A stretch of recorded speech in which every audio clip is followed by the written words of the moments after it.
Okay, Robyn, did you get enough Z's last night? Well, I did. I need different things to help me go to sleep. And how about the sleep mask? It works, it keeps it dark. Cool. Okay, well, today on Lean Healthy Ageless, we're going to talk about natural sleep tips for mature women. Hi, Robyn and Danna here with Lean Healthy Ageless and the authors of the Eat, Live, Thrive diet. If you're a woman 45 plus looking to experience your best health, your best vitality, and your best body, you have come to the right place. Well, we know as we age, we have all these hormonal shifts. Of course, perimenopause and postmenopause. More difficulty getting to sleep sometimes, and especially getting woken up. We know we have these different hormone shifts middle of the night, and then getting back to sleep is a big pain. So today we're going to share with you 6 main tips that are going to help you get to sleep and help you stay asleep. We need to start with the basics. And, rather than immediately looking at supplements and all that, really the first thing we want to look at is, are you getting regular exercise? Because exercise is vital to actually being able to sleep well at night. Even a 3 or 4 minute workout can make a huge difference in your daily routine. We certainly recommend more. And by the way, if you want a fast workout, our 4-minute nitric oxide workout is a great workout you can incorporate into your day 3 times a day in only about 12 minutes the whole day. And I just want to mention, we're talking about exercise. Of course, exercise is great for any weight loss program, but so is sleep. And if you're not getting proper sleep, it can definitely affect your weight loss results. And how much sleep is enough sleep? Most experts say that we really need 7 to 9 hours.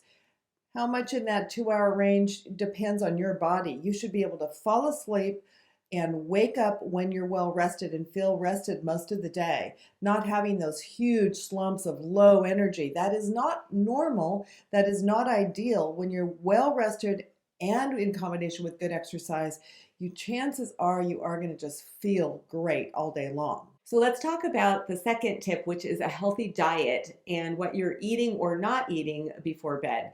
So we recommend that you stop eating at least 2 hours before you go to sleep to help get a good night's rest. Because if you have a lot of food in your stomach, there's all sorts of energy on digestion and not on relaxation. Secondly, if you do like to have alcohol, maybe you like to have a glass of wine with dinner, make sure you have that several hours before sleep, because while it can help you get to sleep, it actually disrupts the quality of your sleep. And of course, we need to talk about caffeine, because if you are over caffeinating your body or drinking caffeine too late in the day, that can really, one, disrupt your falling asleep pattern, but it can also disrupt you in waking you up in the middle of the night and not getting restful sleep. Obviously, we need to have a good, healthy diet that includes whole, fresh food, much like what we recommend from our Eat, Live, Thrive diet. Now, falling asleep and staying asleep can really be improved by following a consistent sleep routine, such as going to bed at the same time every single night. Doesn't matter if it's a weekend, weeknight, school night, work night, you should always keep that in a routine. It's also highly recommended if you have a hard time falling asleep to decrease your screen time and really actually stop 1 to 2 hours before bedtime. So get rid of the computer, the TV, and all that, and go old-fashioned, old school, read a book. Also, your environment is really important. Don't discount having a really dark room. Blackout shades if you can. And if you can't have that, let's say you live in an apartment and you can't change the amount of light that's coming in your room, that's what the mask can work for. It just keeps everything black. Also, really important is the temperature of your room. You will sleep better in a cooler room versus warm. Let's talk about some sleep enhancers on top of those basics. Number 1, taking a hot shower or bath before bed is really great in inducing sleep. The raise in body temperature and then that drop that occurs naturally actually induces sleep. That hour before sleep that we're talking about is a time to just be more calm, to let all the cares of the day go and not dwell on what you have to do tomorrow. In fact, one of the things I like to do is create a list for tomorrow earlier in the evening, so I don't have to think about it when I go to sleep. Oh, I got to remember this, I got to remember that. Do that ahead of time so that, again, that hour before sleep is very calm and relaxing. But let's be real about this, especially for women in our season of life. Sometimes we can do all of that and it still doesn't improve everything exactly as we want it. So let's talk about some non-pharmaceutical aids that can help you with your sleep. We have some favorites that have been really, really effective for us. Every woman is different, but as we age, we drop our natural production of melatonin. Melatonin responds to the light of the day. And so, as we darken rooms and so forth, we can increase our own melatonin. But if our body is not producing sufficient amounts, we aren't able to fall asleep and stay asleep like we used to. So, good quality melatonin supplements can be very helpful.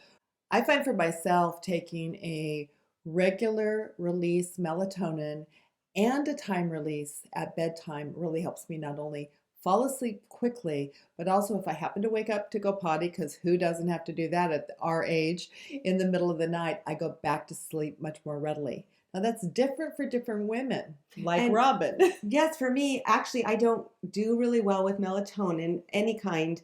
It makes me feel very groggy the next morning, even the smallest amount.